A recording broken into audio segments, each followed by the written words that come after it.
डिमान्डआ बेनो जे प्रमिला रानी madam फर्मार MLA Assam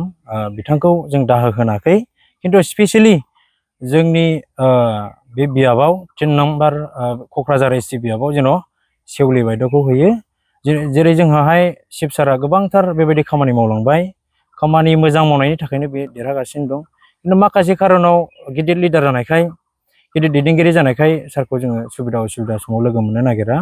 बेनिखायनो बिनि जायगायाव जों सुबिदा उसुबिदानि थाखाय जोङो सेवलि बायद'खौ लोगो मोनगोन आरो बिनि थ्रुयै जों गोबां खामानिखौ बेबायदि मावनानै लानो हागोन दा दिनैनि बे प्रेस मिटखौ लिंनायनि गुबै जाहोनानो जाबाय जे फैबाय थानाय एमएलए इलेक्शन स्पेसियली जोंनि बे 3 नं क'क्राझार एसटि बेबायदि बियाबनि थाखाय जे केन्डिडेटनि थाखाय गोबां मानसिफोरा गाव गावनि बिबुंथिखौ होनायखौ जोङो ससियेल मिडियायाव नुदों दा बेखौ लानानै जोङो जोंनि बेबायदि साननायखौ आरो गोबां जायगाफोराव जोङो जे नुनाय खोनानाय गोबां जायगाफोराव जोङो हाबदों आरो दखान बाजारफोराव बेबायदि गावसिनि बिबुंथिखौ होनायलाय जोङो बेखौ फोरमायनो दिनै बे प्रेस मिटखौ बेबायदि लिंनाय जादों बेनो गोबांथार इयुथ्सफोरा गोबांथार बेबायदि गामिनि रायजो राजाफोरा दिनै बेबायदि बायद' सेवलि महिलारिखौ बेबायदि केन्डिडेट होजानो लुगैनाय जोङो बेखौ नुदों बेनिखायनो जाहाथे बे गोबां बेबायदि 80-90% बेबायदि पाब्लिकफोरनि बेबायदि डिजायारखौ डिमान्डखौ बिसोरनि सेन्टिमेन्टखौ बिसोरनि साननाय हनायखौ जेन' डिनाय खालामा जोङो बेखौ गोजौआव खावलायहरनो थाखाय दिनैनि बे प्रेस मिटखौ लिंनाय जादों दा जोङो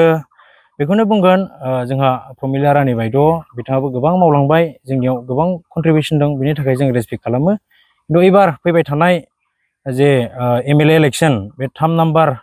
क'क्राझार एसटि बियाबाव जेन' मेडाम सेवलि महिलारि बिथांखौ जेन'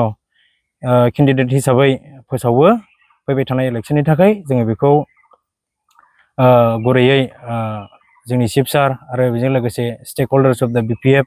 साफ्रोमबोनिसिम जोङो खावलायहरनाय जाबाय जेन' साफ्रोम पाब्लिक्सफोरनि बेबायदि गोबांथार बेबायदि मेजरिटि थानाय सापर्ट थानाय बेबायदि डिमान्डखौ जेन' बेबायदि डिनाय खालामा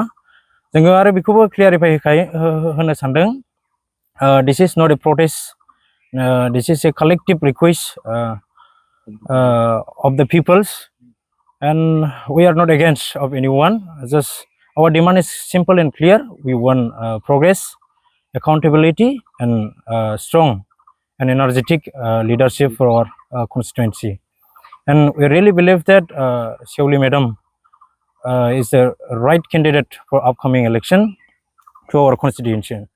जोंनि बियाबनि थाखाय सेवलि बायद'आनो बेबायदि सासे एनार्जेटिक बेबायदि दैदेनगिरि जागोन जोङो फोथायो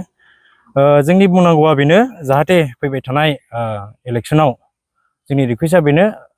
जाहाथे बायद'खौनो जोंनि बिपिएफ पार्टिनिफ्राय जेन' जोंनि स्पेसियेलि बे 3 नं क'क्राझार एसटि बियाबाव केन्डिडेट हिसाबै बेबायदि फोसावो जाहाथे डिनाय खालामा सिरियासलि बेखौ लानाय बायदि जोङो खावलायहरनाय जाबाय